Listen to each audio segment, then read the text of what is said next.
नमस्कार दोस्तों, आज हम देखेंगे ऐसी 5 टाइम ट्रैवल स्टोरीज को जो कि सच्ची घटना पर आधारित है। 1. Chinese Swiss watch.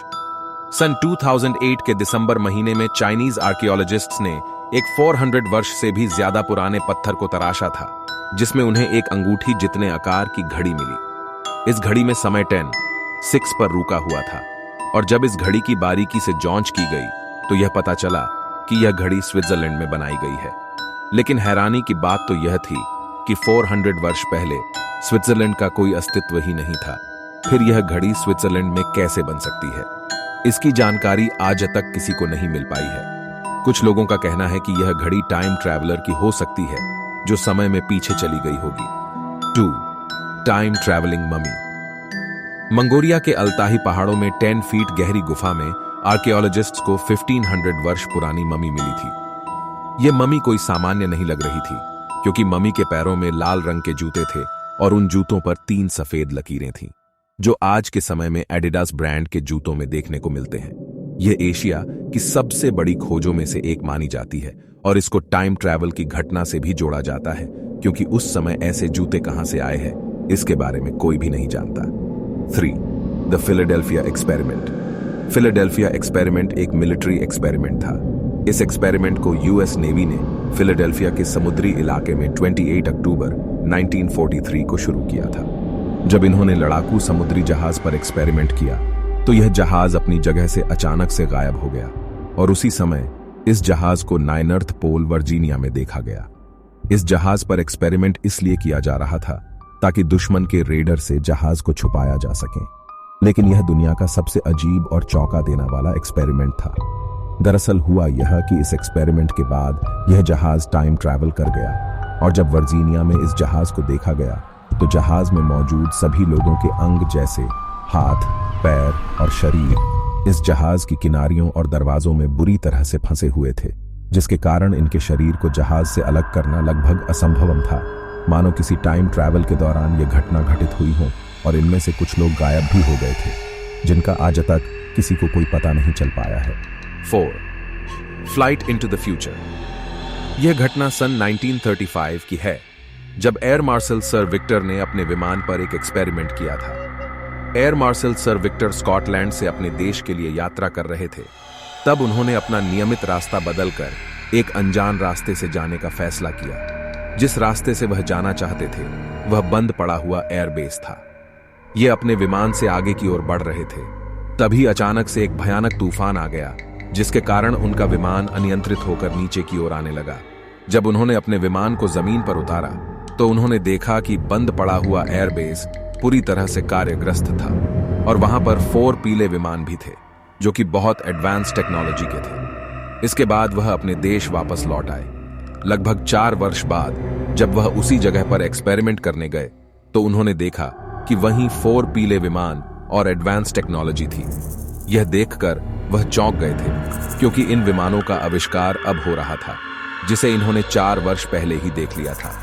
5. दुनिया में कई ऐसे लोग हैं जिन्होंने समय यात्रा टाइम ट्रैवल करने का दावा किया है, लेकिन सबूतों के अभाव से वे लोग कभी इस चीज को साबित नहीं कर पाए।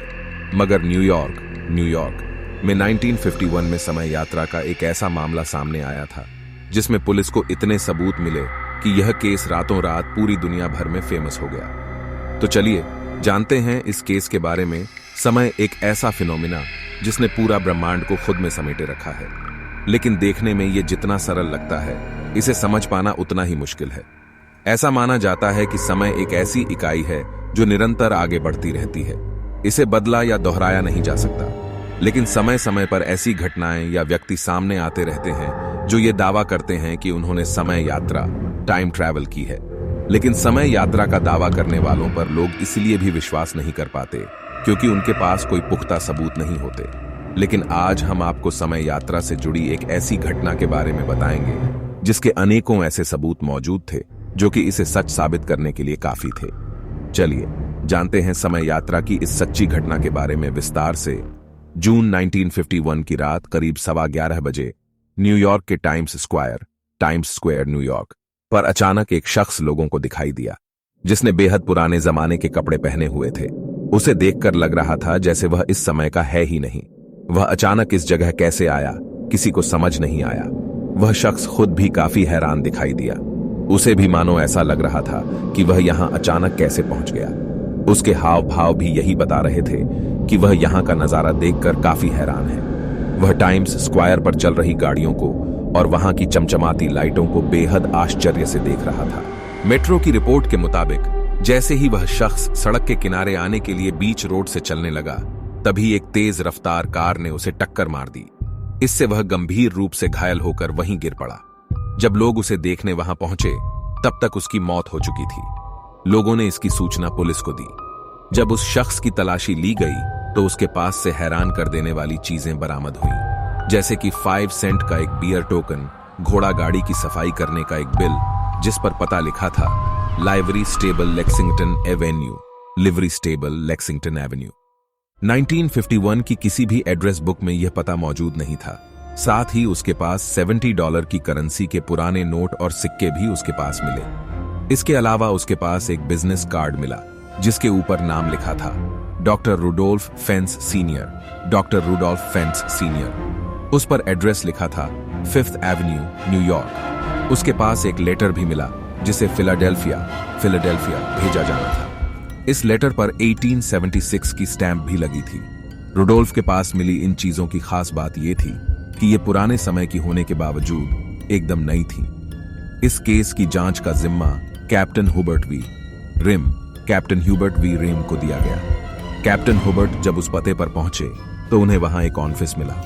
वहां के लोग रुडोल्फ नामक किसी भी व्यक्ति को नहीं जानते थे। कैप्टन ह्यूबर्ट ने उस समय की सभी टेलीफोन डायरेक्टरी और एड्रेस बुक को चेक किया, लेकिन उन्हें इस नाम के किसी भी व्यक्ति का कोई पता नहीं मिल सका। रुडोल्फ सीनियर के बेटे का मिला पता इस घटना को कई दिन बीत जाने के बाद पुलिस ने पाया कि किसी भी पुलिस स्टेशन में रुडोल्फ फेंस नामक शख्स की गुमशुदगी की रिपोर्ट दर्ज नहीं करवाई गई है। फिर भी कैप्टन ह्यूबर्ट ने अपनी जांच को जारी रखा। अंततः 1939 की एक एड्रेस बुक में उन्हें रुडोल्फ फेंस जूनियर नामक शख्स का एड्रेस मिला। उस एड्रेस पर पहुंचकर पता चला कि अब वहां कोई और रहता है जिन्होंने रुडोल्फ फेंस जूनियर से यह घर खरीदा था। जैसे तैसे रुडोल्फ फेंस जूनियर की बैंक डिटेल्स के जरिए उसकी जानकारी पुलिस को मिल गई। पता चला कि अब उसका अकाउंट बंद कर दिया गया है क्योंकि उसकी 5 साल पहले ही मौत हो चुकी है, लेकिन उसकी पत्नी अभी जिंदा है और फ्लोरिडा में कहीं रहती है। पुलिस ने की रुडोल्फ जूनियर की पत्नी से मुलाकात कैप्टन ह्यूबर्ट ने फ्लोरिडा का वो एड्रेस ढूंढ निकाला और टीम के साथ वहां जा पहुंचे। वहां रुडोल्फ फेंस जूनियर की पत्नी ने जो बताया उससे पुलिस के होश उड़ गए। उसने बताया कि रुडोल्फ फेंस सीनियर उसके ससुर थे जो कि साल 1876 में लापता हो गए थे। वो अपने घर से सैर करने निकले थे, फिर कभी वापस नहीं लौटे। इसके बाद कैप्टन ह्यूबर्ट ने 1876 के सभी मिसिंग केस को निकाला तो पता चला कि सच में रुडोल्फ की मिसिंग कंप्लेंट दर्ज करवाई गई थी। सामने आई कुछ थ्योरीज इस मिसिंग कंप्लेंट में जो गुमशुदा शख्स का हुलिया बताया गया था वो 1951 में मारे गए शख्स से हूबहू मेल खाता था। कैप्टन ह्यूबर्ट द्वारा जुटाए गए सबूतों से यह तो साबित हो गया था कि 1876 में मिसिंग रिपोर्ट वाला शख्स और 1951 में कार एक्सीडेंट में मारा गया शख्स एक ही है। लेकिन आखिर 1876 में लापता शख्स 1951 में कैसे पहुंच गया, इस बात का जवाब आज तक कोई नहीं दे पाया। बस कुछ थ्योरी हैं जो कहती हैं कि यह टाइम ट्रैवल या टाइम स्लिप से जुड़ी एक घटना थी जिसमें रुडोल्फ ने समय यात्रा की थी। अगर आपको वीडियो पसंद आए हो तो सब्सक्राइब करना मत भूलना। Thanks for watching.